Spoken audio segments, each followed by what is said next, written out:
Well, if you're poor and you lose your teeth in England, the NHS are supposed to give you. The NHS are supposed to give you dentures. Do you know that they don't? They try and force you onto private treatment. I by intentionally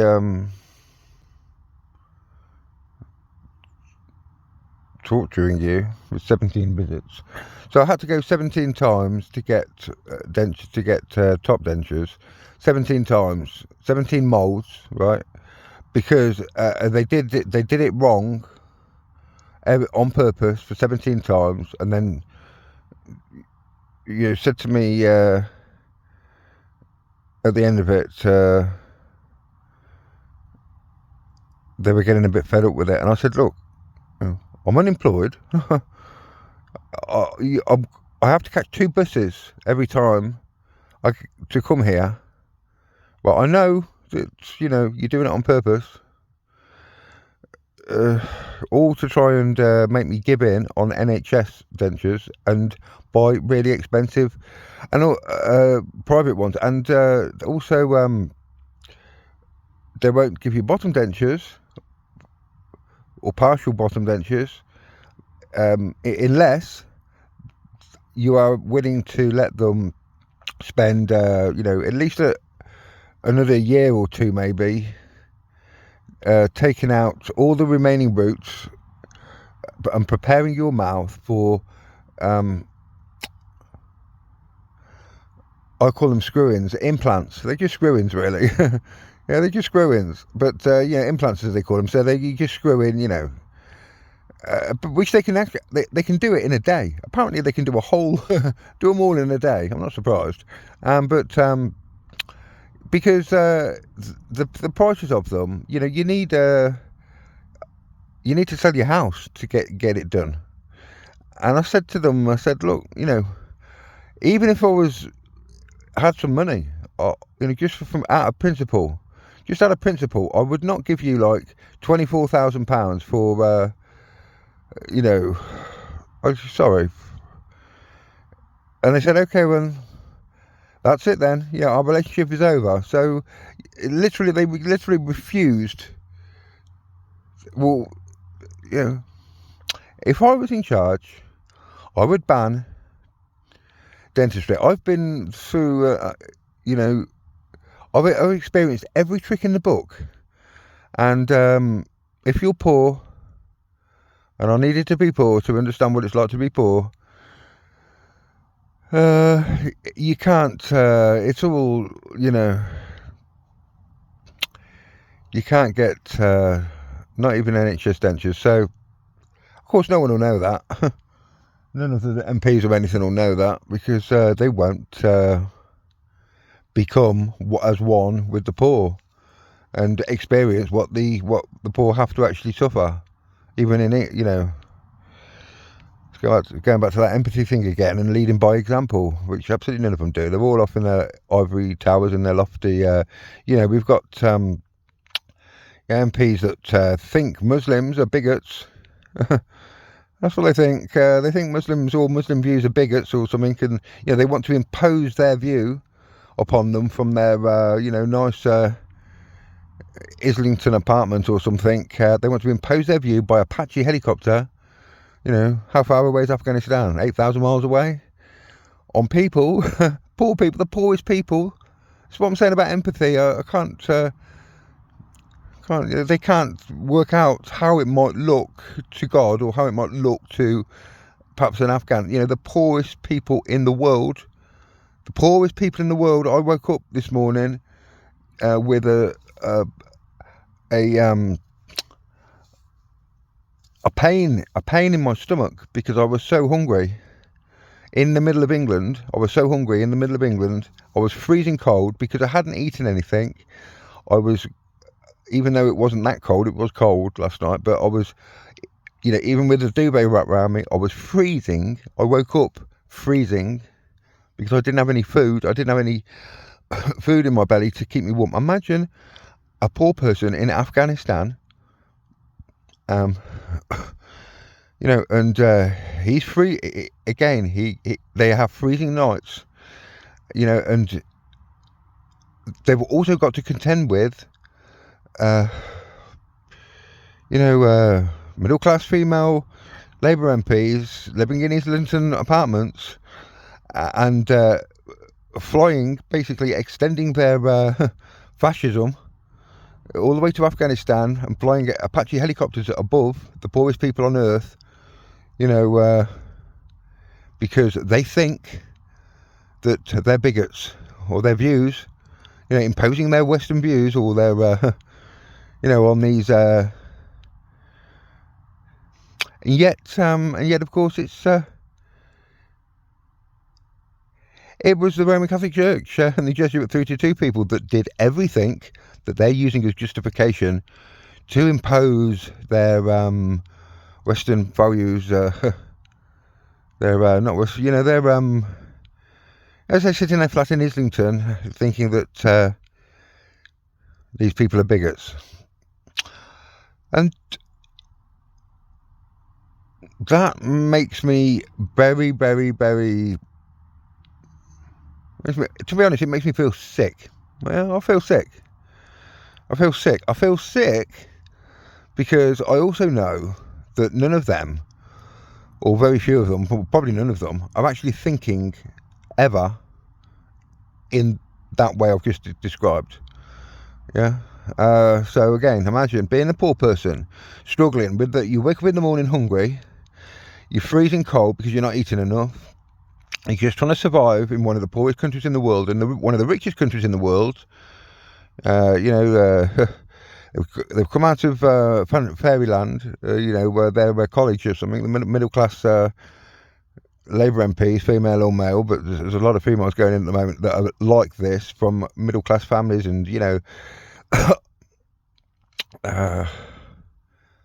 what I'm trying to say is they're bigot. They are the bigots. What I'm trying to say, they're the racists. They're the bigots. They don't think of themselves as racist, but of course, the reality of the situation is, you know, they're.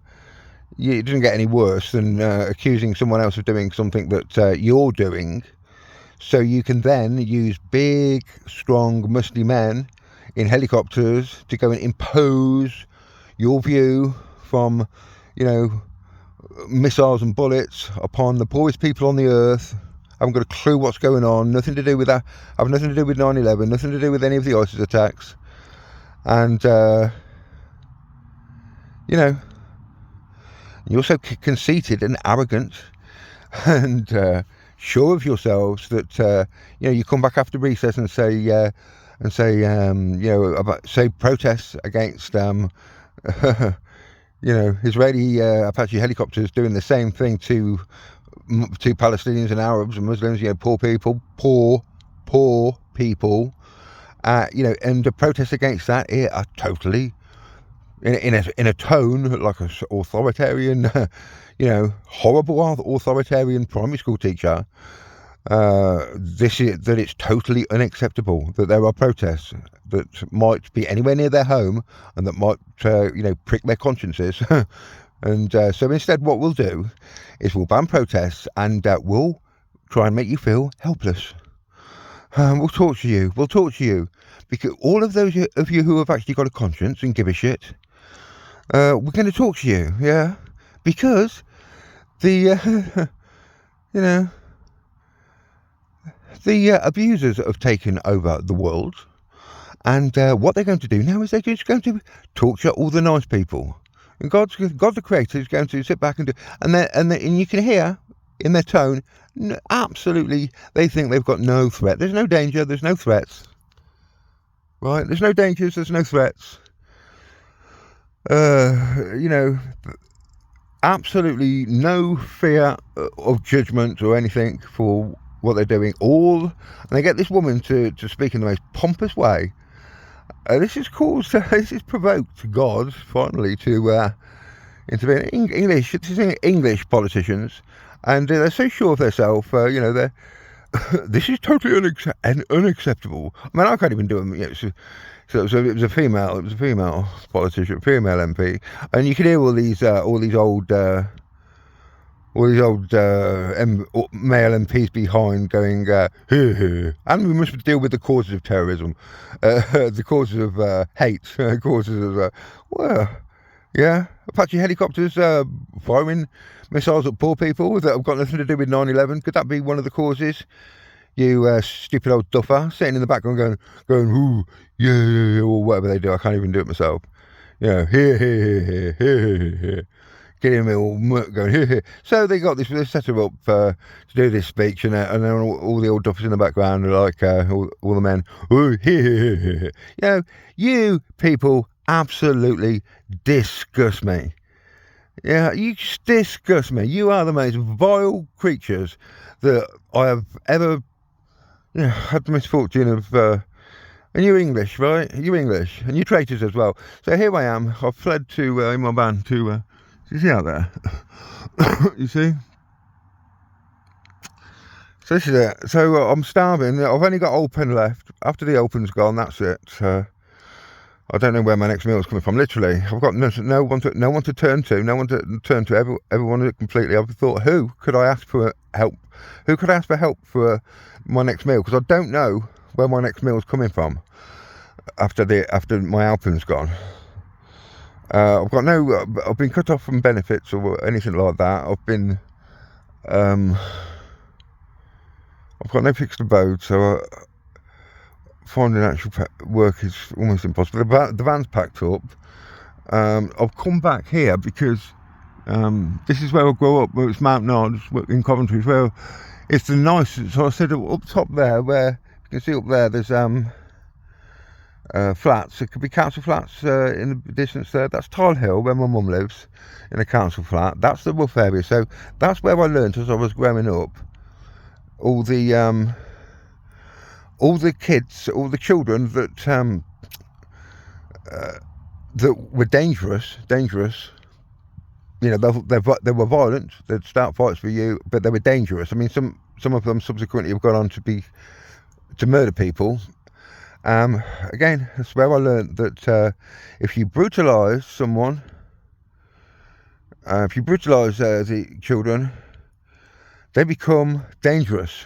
Yeah, they become violent and dangerous. And over here in Mount Nod, just see, they're nothing special. They're only little houses, just little houses and stuff. But they've got nice gardens. They've got cats and dogs and hedges, and they're happy homes. This was my dream. So all my life, so that's why I've come back here, because I'm amongst. I'm in the middle. I'm living in a van. No one knows I'm in here. But I feel that it reminds me. See number 26 there? It just reminds me of what I always wanted as a child, and really I'm drawn back to now, even as an adult. I don't want riches and splendour and all that stuff in Vatican City.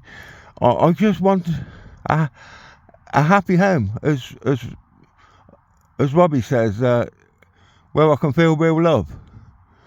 And even though these are nothing special, but they're all little happy homes. They're little happy homes, full of love. The people in them are they're nice people. If I fell over or something outside, they'd come out and give me a cup of tea with some sugar in, and invite me in and to make sure I was all right and stuff. Just and I've also been thinking. I had a dream last night, and I was like following a outspoken sort of investigative journalist type TV program, and he was walking through a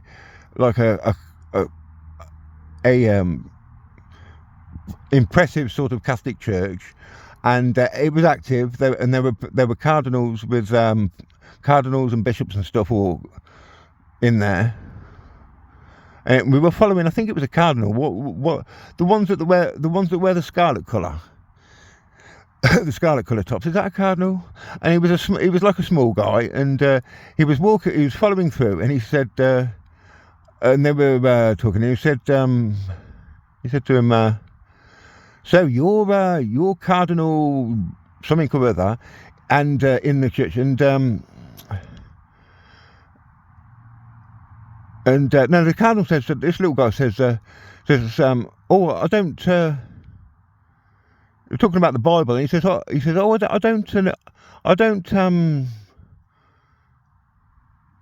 I don't really know the Bible.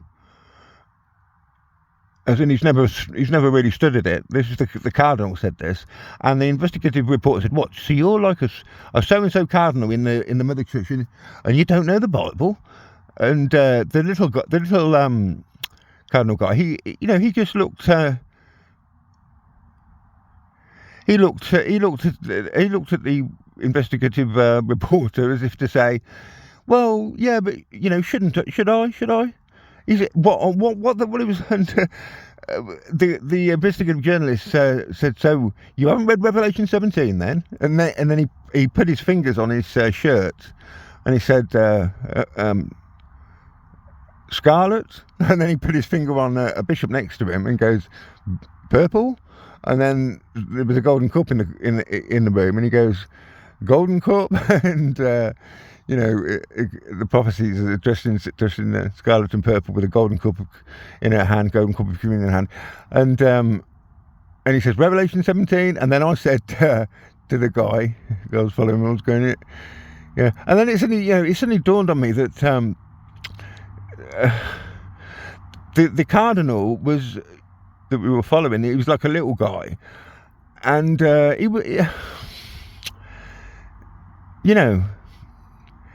he was naive himself. He was okay. He was just like a sweet old guy. But he trusted.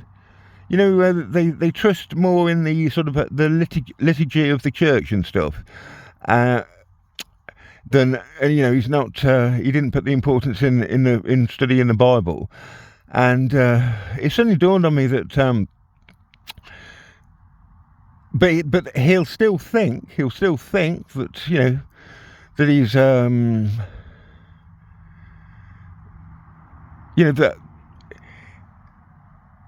he's a follower of Jesus, a follower of me. So what I'm saying here is I can only judge people by the word if they've consumed the word, can't I? I can't judge people and condemn them by Revelation 18 maybe. If I've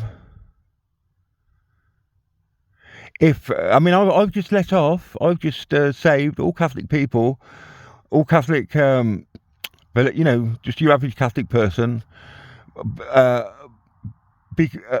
because I've said, you've been deceived by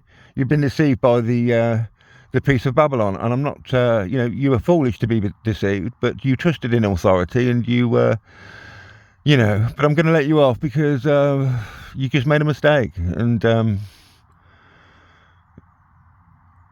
so I can't, and that dream was telling me, well, so have a lot of the clergy, so have a lot of even cardinals, they've trusted in authority, really, again, just like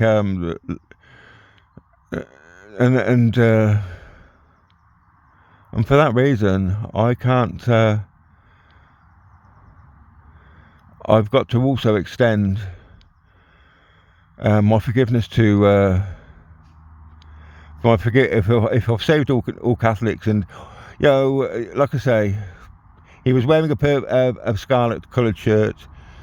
You shouldn't have been in that position in the Mother Church unless you knew the Bible, but he admitted he didn't know the Bible. He was being honest. And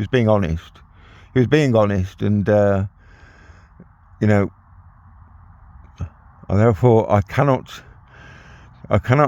condemn him and slay him and judge him by the Bible. So and finally, my other dream was that I was on a sort of a live stream, sort of a Jeremy Beadle style show, and everyone was like, sort of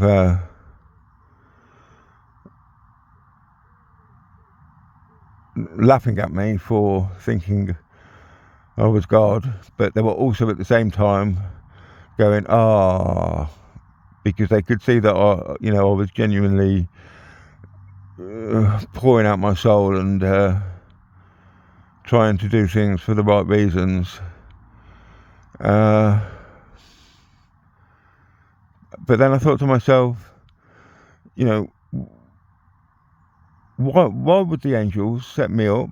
Because I'm only saying that I'm God and that I'm Jesus, because I absolutely, completely, implicitly trust. Again, it's that authority thing again. But if you can't trust, but the authority, I've always said, if you can't trust the authority from heaven, I mean, that's what they told me. They told me that you can't die, you control everything, including Islam. I said to Emma Watson when she came along, and I said, why would they lie? Why would they lie? To set me up in a Jeremy Beadle type game show so they can all go, look, and then at the same time laugh when I say that I'm Jesus and I'm God. I'm not the great I am. My mum used to always,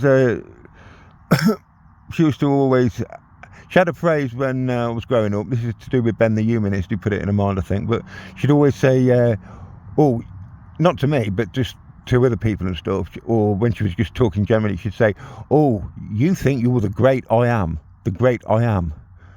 So in her mind, the great I am is, an ego freak. And the angels have told me that I am. I am the great I am. But the great I am is starving to death in central England, living in a van, and I really don't feel like an ego freak, but I feel like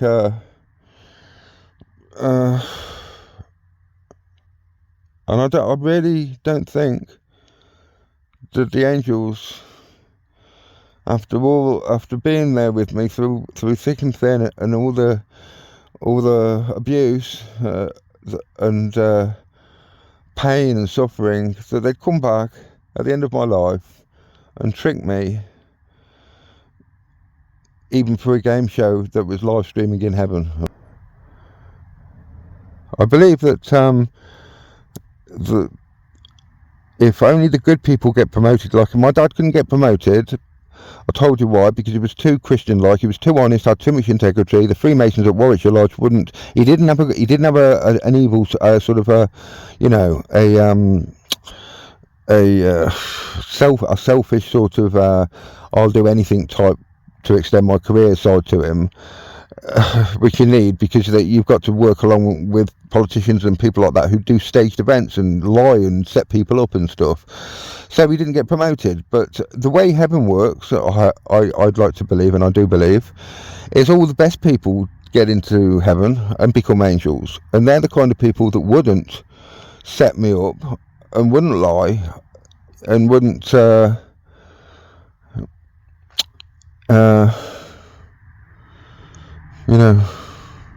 but here I am, starving to death where I grew up. I'm not starving to death, not yet, but it might be like that in a couple of weeks' time, because I'm not going begging to the government. I'm not going begging to my family who have betrayed me.